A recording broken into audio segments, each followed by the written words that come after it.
నమస్తే, welcome to Khammam 360. ధాన్యం కొనుగోళ్లపై రైతుల ధర్నా. ఖమ్మం కలెక్టరేట్ ధర్నా చౌక్లో తెలంగాణ రైతు సంఘం జిల్లా కమిటీ ఆధ్వర్యంలో రైతులు ధర్నా నిర్వహించారు.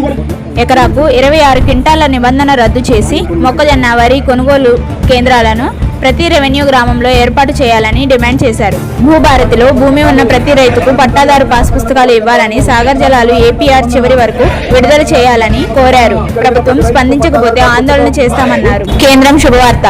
వలస కార్మికులకు వంట గ్యాస్ సరఫరాపై కేంద్రం కీలక నిర్ణయం తీసుకుంది. 5 కేజీల సిలిండర్ల రోజువారీ పంపిణీని రెట్టింపు చేస్తున్నట్లు రాష్ట్రాలకు లేఖ రాసింది. అడ్రస్ ప్రూఫ్ లేకపోయినా డిస్ట్రిబ్యూటర్లకు ఏదైనా ఒక ఐడి కార్డు చూపించి ఈ సిలిండర్ను పొందవచ్చని, అయితే 14.2 కేజీల సిలిండర్పై సబ్సిడీ వస్తుండగా దీనిపై ఎలాంటి సబ్సిడీ ఉండదు అని కేంద్రం తెలియజేసింది. 2 బైకులు వ్యక్తి దుర్మరణం. మదిర మండలం అంబారుపేట సమీపంలో గల నిదానపురం క్రాస్ రోడ్డు వద్ద జరిగిన రోడ్డు ప్రమాదంలో ఒకరు మృతి చెందగా 2కి తీవ్ర గాయాలయ్యాయి. 2 బైకులు ఎదురెదురుగా బలంగా ఢీకొనడంతో నాగవరప్పాడుకు చెందిన వ్యక్తి అక్కడికక్కడే ప్రాణాలు కోల్పోయాడు. గాయపడిన వారిని స్థానికులు చికిత్స నిమిత్తం ఆసుపత్రికి తరలించారు. మిల్లులోనే ధాన్యం, ఎక్కడ రైతన్నకు న్యాయం? ఖమ్మం జిల్లాలో ధాన్యం నిల్వలు రైస్ మిల్లుల్లోనే మూలుగుతున్నాయి. వానాకాలం సేకరించిన 2.30 లక్షల మెట్రిక్ టన్నుల్లో ఇప్పటికీ 1,00,000 టన్నుల మేర బియ్యంగా మారక మగ్గిపోతున్నాయి. ఫలితంగా యాసంగి కొనుగోలుపై అనిశ్చితి నెలకొంది.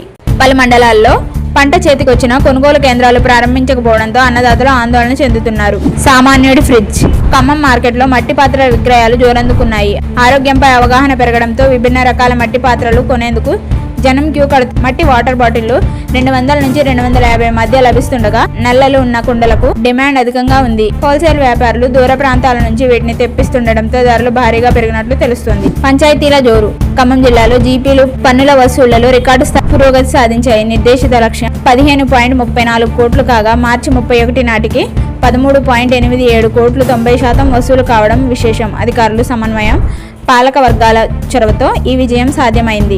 మండలాల వారీగా చూస్తే 94% వసూళ్లతో కొణిజర్ల అగ్రస్థానంలో నిలవగా 87%తో చింతకాని మండలం వెనుకబడింది. ఆర్థిక సంవత్సరం ముగిసే నాటికి 100% వసూళ్లే ధ్యేయంగా యంత్రాంగం కలుగుతోంది. ఉనికి ప్రశ్నార్థకం.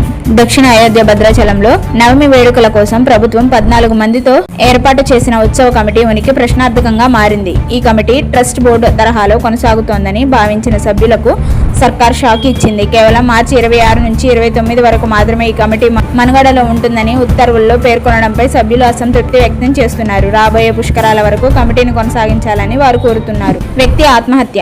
అశ్వాపురం పట్టణంలో ఐరన్ హార్డ్వేర్ షాప్ నిర్వహిస్తున్న కందుల మధుసూదన్ రావు కలుపు మందు తాగి ఆత్మహత్యకు పాల్పడ్డారు. కలుపు మందు తాగిన ఆయన్ను ఖమ్మంలో ఆసుపత్రికి తరలించారు. అక్కడ చికిత్స పొందుతూ మృతి చెందారు. వ్యాధితో బాధపడుతూ జీవితంపై విరక్తి చెంది ఆత్మహత్య చేసుకున్నారని మృతుడి సోదరుడు పోలీసులకు ఫిర్యాదు చేశారు. సిఐ జి అశోక్ కేసు నమోదు చేసి దర్యాప్తు చేపట్టారు.